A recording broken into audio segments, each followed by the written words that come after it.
मेरे बच्चे, मैं जानता हूँ कि तुम अपने परिणाम को लेकर बहुत चिंतित हो, क्योंकि तुमने जो भी मेहनत की है, तुम जानते हो कि तुमने बहुत मेहनत की है।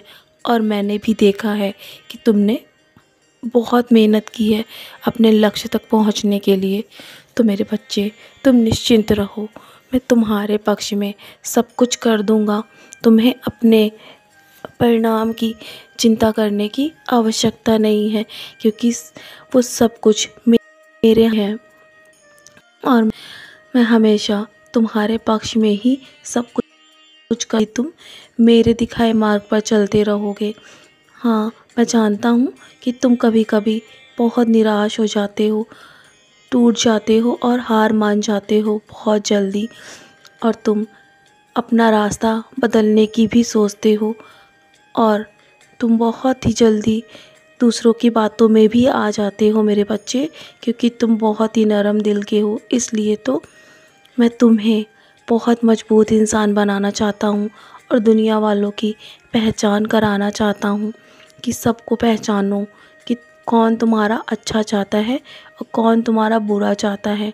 तो मेरे बच्चे, अगर यदि तुम्हारे जीवन में कोई ऐसा व्यक्ति भी है ना कि तुम्हारे लिए बुरा सोचता है या बुरा करता है, तुम अपने आप को बस शांत रखो, सब मुझ पर छोड़ दो। तुम मेरा नाम स्मरण करते रहो, मैं तुम्हारा कभी भी अनिष्ट नहीं होने दूंगा। तुम्हें कुछ भी पलटकर जवाब देने की आवश्यकता नहीं है किसी को भी, और ना ही कुछ भी करने की आवश्यकता है। बस तुम मेरी ओर देखकर करो, मैं सब समझ जाऊंगा कि दुखी हो, और मैं तुम्हारे दुख की वजह को भी जानता हूँ। मैं तुम्हारे हर दुख की वजह को दूर कर दूंगा मेरे बच्चे, निश्चिंत रहो।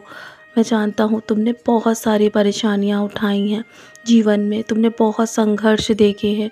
शायद वो हर कोई नहीं समझ सकता तुम्हारे संघर्ष को, लेकिन मैं जानता हूँ, क्योंकि मैं उसका साक्षी हूँ। मैं तुम्हारे जीवन में आज से नहीं, कई वर्षों से हूँ मेरे बच्चे, कई जन्मों से हूँ। इसलिए तो मैं अभी भी तुम्हारे साथ हूँ और मैं तुम्हारे जीवन में हमेशा रहूँगा। मैं एक बार यदि अपने भक्त के जीवन में आ जाता हूँ तो मैं कभी भी किसी भी परिस्थिति में छोड़कर नहीं जाता हूँ। तुम निश्चिंत रहो, मैं तुम्हारे जीवन की नैया पार अवश्य लगाऊंगा और तुम्हें सफलता अवश्य मिलेगी। अपने लक्ष्य में ध्यान दो बस, और किसी की बातों में ध्यान देने की आवश्यकता नहीं है। मैं जानूँ कि कभी कभी तुम बहुत निराश हो जाते हो और तुम्हारे मन में बहुत कुछ सवाल जवाब आते हैं, जिसका तुम्हें समय से जब जवाब नहीं मिलता है तो तुम परेशान हो जाते हो। तो मेरे बच्चे, यदि तुम्हारे मन में कोई भी सवाल हो ना, तो मेरा साई सच्चरित्र अवश्य पढ़ना, मैं उसके माध्यम से तुम्हें जवाब अवश्य दूंगा। तुम्हें किसी न किसी माध्यम से तुम्हारे सारे सवालों के जवाब दूंगा मेरे बच्चे, और मैं परिणाम हमेशा तुम्हारे पक्ष में ही कर दूंगा। बस धैर्य रखो इसी प्रकार अपने जीवन में हमेशा। तो चलो, अब मुस्कुराकर आज के दिन की शुरुआत करो और सदा खुश रहो मेरे बच्चे। मेरा आशीर्वाद हमेशा तुम पर बना हुआ है। सदा खुश रहो।